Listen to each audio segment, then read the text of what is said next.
Imagine grinding for hours in Tower Defense Simulator, only to wake up one day and find your account banned. That is exactly what happened to hundreds of players recently, as TDS unleashed a massive ban wave targeting exploiters.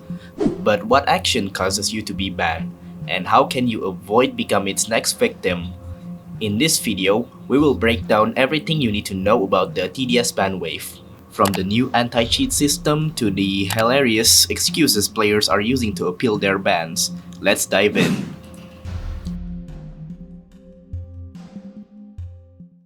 Tower Defense Simulator is one of Roblox's popular tower defense games, known for its challenging and grindy gameplay.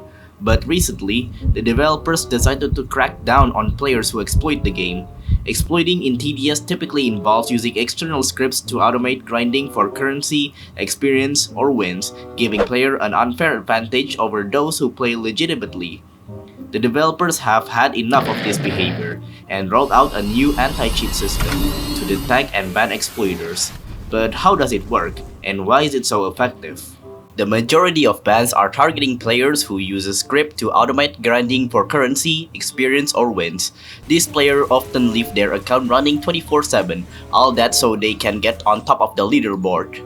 This is a huge red flag that will totally set off the anti-cheat system. They even try to monetize these exploits by offering servers for other players so they can get on top of the leaderboard. There are also people who tries to get into old events that you're not supposed to join. Some manage to make a tower fire much faster than it should be. This action ruins the game for everyone else, and the developers are clearly taking a zero-tolerance approach to these unfair players. The ban wave has sparked an uproar in the TDS community.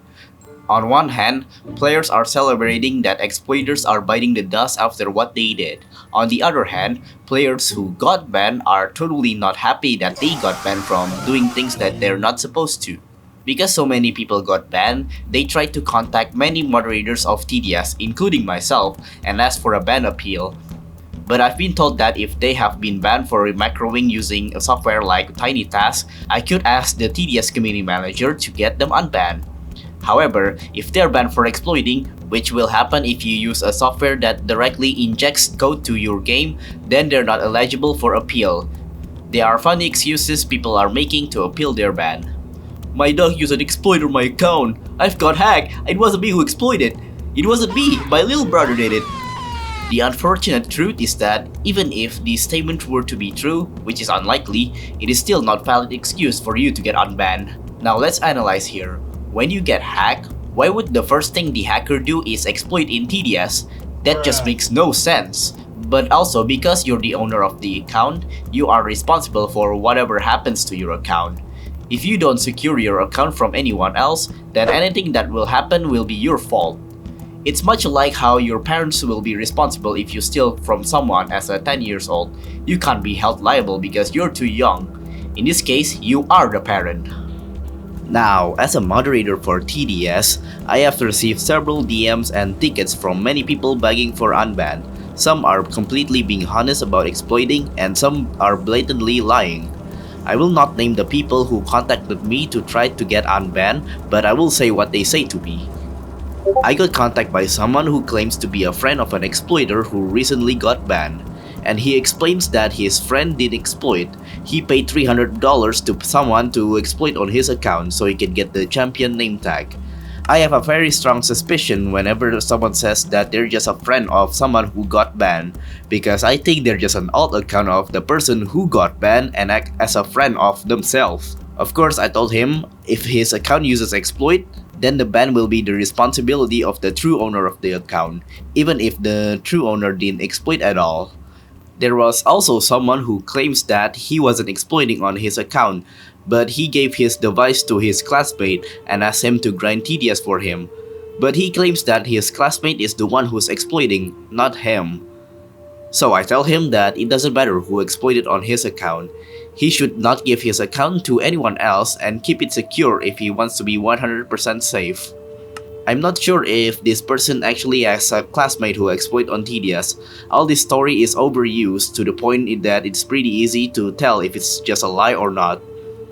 Most of the time I tell these people that permanent ban is the punishment for exploiting, they ask me, Why not data reset? Well, yes, that could be an alternative punishment. However, that is not my call to make. It is the owner of the game who gets to make that decision. Since Below doesn't like cheaters so much, then he will take zero tolerance approach. It doesn't look like the devs are taking anyone who exploits their game lightly, so I will give you tips on how to not get banned. Obviously, you must not use any exploit at all. This is the easiest step to follow. Even then, this exploit may contain viruses that can do something bad to your PC, so avoid software like this and just play Roblox normally. Another thing you must do is secure your account as much as possible. Do not share your account with other people even if you trust them, because if they did anything wrong in your account, then you're cooked, and now it's your responsibility. If you insist on sharing, make sure you're still able to monitor what they're doing on your account, so you can catch them in the act if they did something that can get you banned. One more thing is to make sure you stay up to date with the latest news, so you don't get misinformed, and perhaps you can learn new scam tactics and not get scammed by people using those tricks. But if you still do and get your account compromised, then let's hope that the person who got your account does not use exploit on your account and then get you banned. If you ever walking around and then see this in the chat, then it means that the ban wave is happening. It looks like they're doing ban waves periodically. There is one after Pizza Party rework, and there is another after the Battleland reworks. And it even has Squid Game reference. Squid Game! I played this game before! They're primarily targeting those who auto-grinds with exploits. It's possible that someone could find a way around it, and if that happens, they can just fix its vulnerability and make the anti-cheat even more effective. This is a great news for those who wanna grind the leaderboard, cause you don't have any competition with the cheaters. So now there is a reason to climb up the leaderboard until someone managed to evade the anti-cheat. This ban wave is a wake-up call to you exploiters who ruin the fun for everyone else. Maybe, instead of using your programming skill to ruin the fun, make use of it to make a cool software or even develop a game. Maybe that's even better than cheating in a multiplayer game. Well, that's probably all I have to say about this ban wave situation. If you found this video helpful and informative, don't forget to like, subscribe, and hit the notification bell so you don't miss any future videos and news. If you have any question about the TDS Ban Wave or want to share your thoughts about the TDS Ban Wave, leave a comment below. And remember, play fair, keep your account secure, and grind responsibly. I'll see you in the next video. Thanks for watching.